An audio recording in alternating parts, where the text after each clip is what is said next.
बिस्मिल्लाहिर्रहमानिर्रहीम। अस्सलाम वालेकुम। उम्मीद है कि आप लोग अपने घर में खैरियत से होंगे, महफूज होंगे। Today we are going to start the second year topic ammonia Solvay process industrial preparation of sodium carbonate which is related to second year inorganic chemistry S block elements.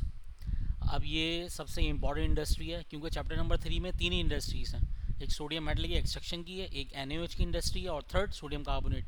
Sodium carbonate वाहिद industry है जिसमें chemical reactions काफ़ी ज़्यादा हैं, तो इस पर concentrate करने की ज़्यादा ज़रूरत है। ठीक है, तो हम इनिशियल स्टार्ट करते हैं industrial preparation of sodium carbonate bye ammonia Solvay process. सबसे पहले हम बात करते हैं इसके रॉ मटेरियल्स की। रॉ मटेरियल्स खाम माल या रिएक्टेंट। रिएक्टेंट क्या क्या है इसमें? सबसे पहले NaCl सोडियम क्लोराइड, ये नेचुरली अबंडेंट पाया जाता है, ये मतलब कुदरती तौर पे वाफर मिकदार में पाया जाता है। कैल्शियम कार्बोनेट ये भी नेचुरली है। और अमोनिया गैस जो है इसको हम एक बार परचेज़ करते हैं क्योंकि इसकी कॉस्ट ज़्यादा होती है। इसको एक बार परचेज़ करते हैं और उसके बाद ये इसी केमिकल रिएक्शन में प्रोड्यूस हो जाती है। इसका मतलब ये इसी केमिकल रिएक्शन में रिसाइकिल हो जाएगी। अब हर इंडस्ट्री का एक बेसिक प्रिंसिपल है, इसका भी एक बेसिक प्रिंसिपल है। प्रिंसिपल क्या है? NaHCO3। NaHCO3 is baking soda, ये होता है खाने का soda. Sodium bicarbonate is insoluble at low temperature about 14 degree Celsius. अगर बुक में टेम्परेचर नहीं लिखा तो आपको वैसे भी याद होना चाहिए टेम्परेचर, कि 14 डिग्री सेल्सियस पर जो खाने का सोडा होता है ये क्या होता है? वाटर में इनसॉल्युबल। ठीक है, तो ये इसका बेसिक प्रिंसिपल हो गया। अब चलते हैं रिएक्शन की तरफ। अब रिएक्शन में अगर हम बात करें ओवरऑल, तो सबसे पहले हमें ये चीज़ मालूम होनी चाहिए स्कीम ऑफ प्रोसेस में कि ब्राइन सोल्यूशन किसे कहते हैं? Saturated solution of NaCl is called brine solution. इसका मतलब ब्राइन में दो चीज़ें होंगी, NaCl वाटर। ब्राइन सोल्यूशन में अगर कार्बन डाइऑक्साइड शामिल कर लेंगे तो ये कहलाएगा कार्बोनेटेड ब्राइन, मतलब NaCl plus water plus carbon dioxide. और अगर इसी कार्बोनेटेड ब्राइन के अंदर अमोनिया दाखिल कर दें तो ये कहलाएगा ammoniacal carbonated brine solution. Ammoniacal carbonated brine solution के अंदर चार चीज़ें पाई जाएंगी, NaCl water that is brine, carbonate carbon dioxide और अमोनिकल दैट इज़ अमोनिया। चार चीज़ें पाई जाएंगी। सबसे पहले हमें कार्बन डाइऑक्साइड प्रोड्यूस करनी, वो कहाँ प्रोड्यूस करेंगे? कार्बोनेशन टावर में।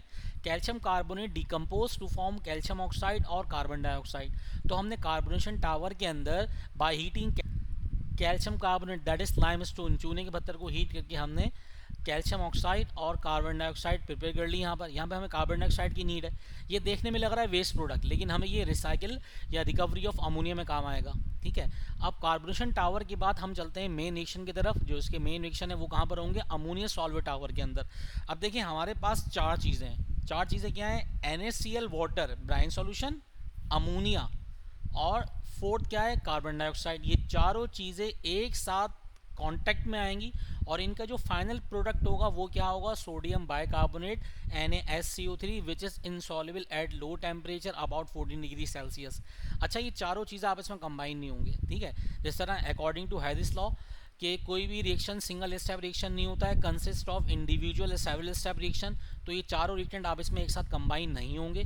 याद करने का सिंपल तरीका ये होता है कि अगर हम चार चीज़ें एक साथ डाल रहे हैं ABCD, सबसे पहले गैसेस और लिक्विड आपस में रिएक्ट करेंगे और आखिर में सॉलिड रिएक्ट करेगा। तो यहाँ पे इनऑर्गेनिक केमिकल रिएक्शन है, तो याद रखने की कुछ टेक्निक्स होती हैं, वो टेक्निक्स हमें याद होनी चाहिए। तो यहाँ पर सिंपल क्या है कि हमारे पास चार कंपोनेंट हैं, ब्राइन सोल्यूशन, कार्बन डाइऑक्साइड और वाटर, मतलब NaCl वाटर, कार्बन डाइऑक्साइड और अमोनिया। अब इन चारों चीज़ों में अगर हम रिएक्शन लिखने के लिए याद करें, NaCl इज अ सॉलिड एक तरीके से, वाटर लिक्विड फॉर्म में, कार्बन डाइऑक्साइड ये गैस है, अमोनिया गैस। ये चारों आपस में रिएक्ट तो करेंगे लेकिन इसमें NaCl रिएक्ट नहीं करेगा, बल्कि initial ammonia, carbon dioxide, water ये इंडिविजुअल स्टेप रिएक्शन है। ये तीनों आपस में रिएक्ट करके बनाएंगे अमोनियम कार्बोनेट। अब ये अमोनियम कार्बोनेट जो प्रोडक्ट में हासिल हुआ है ये रिएक्टेंट में लिख देंगे अमोनिया के रिप्लेसमेंट के अंदर। ठीक है, और रिएक्टेंट में वही बाकी रहेगा, कार्बन डाइऑक्साइड वाटर अपनी जगह पर, अमोनिया के रिप्लेसमेंट में क्या आ गया? Ammonium carbonate. इसके दोबारा कार्बन डाइऑक्साइड की एडिशन हो जाएगी, इसके अंदर वाटर की एडिशन हो जाएगी और ये अमोनियम कार्बोनेट से अमोनियम बाइकार्बोनेट NH4SCO3 में कन्वर्ट हो जाएगा। अब यहाँ पर ये सेकंड इंडिविजुअल स्टेप हो गया।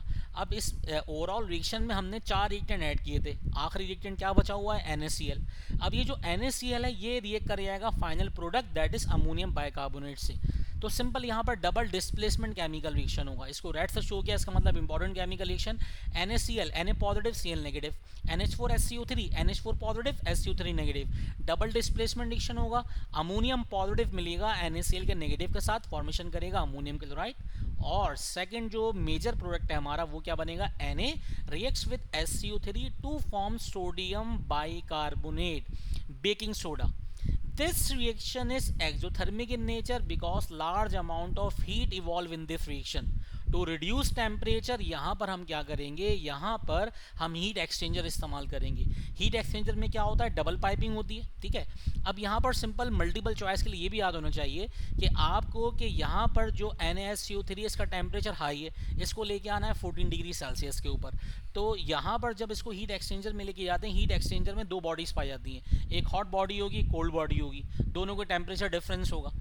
अगर दोनों बॉडीज की डायरेक्शन, जिसमें हीट एक्सचेंजर में दोनों चीज़ों की डायरेक्शन डिफरेंट होगी, ठीक है, तो ये कहलाएगा काउंटर करंट। लेकिन अगर हीट एक्सचेंजर में दोनों का फ्लो सेम है, पैरेलल है, या दोनों की डायरेक्शन सेम है, ये कहलाएगा को करंट। सबसे ज़्यादा हीट ट्रांसफर किस में होता है, काउंटर करंट में, ठीक है। तो यहाँ पर सिंपल ये मल्टीपल चॉइस के लिए याद होना चाहिए कि जब NaSCO3 बेकिंग सोडा प्रिपेयर होता है तो इसको यहाँ पर टेम्परेचर रिड्यूस करते हैं बाय यूजिंग हीट एक्सचेंजर, और हीट एक्सचेंजर में को करंट इस्तेमाल किया जाता है। को करंट का हरगिज़ मकसद ये नहीं है कि हमने कोई बल्ब जला दिया, कोई इलेक्ट्रिसिटी वायर जला दिया, ऐसा कुछ भी नहीं है। को करंट का मतलब सिंपल ये है कि जो हीट ट्रांसफ़र है, इसमें जो दो डिफरेंट टेम्परेचर की बॉडीज़ हैं, उन दोनों की डायरेक्शन, उन दोनों का फ्लो क्या होगा, डिफरेंट होगा, ठीक है, दोनों अपोजिट डायरेक्शन में होंगे। तो यहाँ पर temperature reduces up to 14 degree Celsius. ऐसा रिजल्ट NaSCO3 के प्रेसिपिटेट हासिल होंगे, ठीक है। तो सबसे इंपॉर्टेंट केमिकल रिएक्शन ये था कि पूरी इंडस्ट्री का प्रिंसिपल बेस कर रहा है, अगर NaSCO3 हासिल नहीं हुआ तो हम आगे फर्दर प्रोसीड नहीं करते। अच्छा, इस इंडस्ट्री के अंदर 3 प्रोडक्ट बनते हैं। पहला प्रोडक्ट बनेगा NaSCO3 baking powder, second product बनेगा Na2CO3 सोडा ऐश, और थर्ड प्रोडक्ट बनेगा Na2CO3.10H2 that is washing soda. हमें जिस चीज़ की रिक्वायरमेंट है हम वहाँ पर रोक देंगे, लेकिन क्योंकि हम यहाँ पर अमोनिया सॉल्वर प्रोसेस पढ़ रहे हैं, ठीक है, industrial preparation of sodium carbonate, तो हम सोडियम कार्बोनेट तक लेके जाएंगे। अब NaSCO3 को लेके जाते हैं हम कैल्सिनेशन के अंदर। एक कैल्सिनेशन टावर होता है, इसको कहते हैं कैल्सीफायर।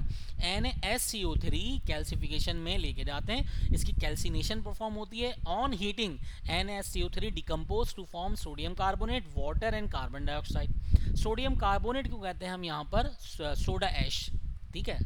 अब इसके बाद अगर सोडियम कार्बोनेट हमें कन्वर्ट करना है वॉशिंग सोडा के अंदर, तो सोडियम कार्बोनेट का रिएक्शन करवा देंगे वाटर के साथ। Sodium carbonate has ability to absorb exactly 10 water molecules to form sodium carbonate decahydrate which is commercially known as washing soda. It means that इस केमिकल रिएक्शन में फर्स्ट प्रोडक्ट बनेगा NaSCO3 baking soda, second product बनेगा soda ash Na2CO3, और third product बनेगा हमारे पास soda ash. अब चलते हैं रिकवरी ऑफ अमोनिया के ऊपर। अब रिकवरी ऑफ अमोनिया में हम यहाँ पे देख रहे हैं, हमें नज़र आ रहा है कि यहाँ पर ना दो मेजर आपके पास 3 मेजर प्रोडक्ट हैं, और 3 मेजर प्रोडक्ट के साथ साथ यहाँ पर सिंगल हमें जो हासिल हुआ है वो माइनर प्रोडक्ट भी कुछ हासिल हुए, वो लग रहा है वेस्ट प्रोडक्ट है। वो वेस्ट प्रोडक्ट क्या है, वो number 1 calcium oxide waste product नज़र आ रहा है हमें यहाँ पर, और सेकंड नज़र आ रहा है अमोनियम क्लोराइड। ये देखने में वेस्ट प्रोडक्ट हैं, लेकिन ये इस्तेमाल होंगे रिकवरी ऑफ अमोनिया में। कैसे, पहली बात, इस कैल्शियम ऑक्साइड का रिएक्शन करवाएंगे वाटर के साथ, तो ये कैल्शियम ऑक्साइड जो चूने का पाउडर है सिंपल, ये वाटर के साथ रिएक्ट करेगा, ये बनाएगा lime water, calcium hydroxide. Calcium hydroxide react करेगा अमोनियम क्लोराइड के साथ, ठीक है। When calcium hydroxide reacts with ammonium chloride, simple is that double displacement reaction और कुछ decomposition भी होगी। कैल्शियम पॉजिटिव और अमोनियम क्लोराइड के नेगेटिव के साथ, दैट इज क्लोरीन के साथ रिएक्ट करेगा, ये बनेगा calcium chloride. Second, ammonium reacts with OH to form ammonium hydroxide. Ammonium hydroxide is a weak base. Weak base जो होगा वो फर्दर डिकम्पोज हो जाएगा किसमें, अमोनिया और कार्बन डाइऑक्साइड में। जिस तरीके से वीक एसिड क्या होता है, कार्बोनिक एसिड H2CO3 जो सॉफ्ट ड्रिंक में, कोल्ड ड्रिंक में पाया जाता है। जैसे हम कॉर्क ओपन करते हैं तो कार्बन डाइऑक्साइड और वाटर दो अलग चीज़ें हासिल होती हैं, और हम पानी पी रहे होते हैं विद फ्लेवर्स के साथ, ठीक है। इसी तरह क्या होता है यहाँ पर, ammonium hydroxide further decompose to form ammonia and water. Ammonia जो कहलाएगी ये कहलाएगा यहाँ पर हमारे पास रिसाइकलेबल प्रोडक्ट। रिसाइकिल क्यों कहते हैं? अच्छा, रिसाइकल प्रोडक्ट और बाय प्रोडक्ट का डिफरेंस पता होना चाहिए। बाय प्रोडक्ट किसे कहते हैं? किसी भी केमिकल रिएक्शन में हमारे डिजायर्ड प्रोडक्ट के साथ अगर एक ऐसा प्रोडक्ट हासिल हो जाए जो हमारे लिए बेनिफिशियल हो, फ़ायदेमंद हो, हम आगे कहीं रिएक्शन में इस्तेमाल कर सकते हैं, तो वो कहलाएगा बाय प्रोडक्ट। लेकिन ऐसा बाय प्रोडक्ट, सिंपल वर्ड में ऐसा बाय प्रोडक्ट जो कि उसी इंडस्ट्री के अंदर उसी प्रिपरेशन में दोबारा हम रीयूज़ कर सकते हो, तो वो बाय प्रोडक्ट कहलाएगा रिसाइकलेबल प्रोडक्ट। तो अमोनिया, यहाँ पे अमोनिया की रिकवरी की हमने, अमोनिया रिसाइकलेबल प्रोडक्ट है। वाटर सिंपल हासिल हो गया। कैल्शियम क्लोराइड ये भी हमारे, ये कहलाएगा बाय प्रोडक्ट। वजह क्या है? ये हम इस्तेमाल कर सकते हैं सोडियम की एक्सट्रैक्शन में एसा इलेक्ट्रोलाइट। तो मतलब कि इस इंडस्ट्री में कोई भी वेस्ट प्रोडक्ट नहीं है। तो ये तमाम केमिकल रिएक्शन आपने लिखने। अगर हम इसको और देख लें मज़ीद कि इसको स्कीम एक सिंगल स्टेप के अंदर सरसरी निगाह डालें, तो हमने पहले वाटर, कार्बन डाइऑक्साइड और अमोनिया को आपस में कंटिन्यू मिलाया। मिलाने के बाद इसमें NaCl मौजूद नहीं था, पहले बना ammonium carbonate. Ammonium carbonate further दोबारा रिएक्ट करेगा इन दोनों के साथ, अमोनिया को छोड़ के रिप्लेस करेगा अमोनिया को, बनेगा ammonium carbonate. Ammonium carbonate react कर रहा है NaCl के साथ, अब क्या बनेगा? NaSCO3। NaSCO3 डिकम्पोज होगा NO2CO3 के अंदर। और अगर हमें आगे मज़ीद रिएक्शन बढ़ाना है और वॉशिंग सोडा चाहिए, तो हमारे पास इसकी करवाएंगे हाइड्रेशन। तो इस केमिकल रिएक्शन में 3 प्रोडक्ट बन गए। Number 1 baking soda, second soda ash और थर्ड वॉशिंग सोडा। और एप्टीट्यूड टेस्ट की प्रिपरेशन के लिए भी आपको पहली बात तो ये याद होना चाहिए 3 प्रोडक्ट हासिल होते हैं और इनका ऑर्डर याद होना चाहिए। फर्स्ट प्रोडक्ट है खाने का soda, baking soda. Second product है soda ash without water of crystallization. और थर्ड प्रोडक्ट है washing soda with exactly 10 water molecules.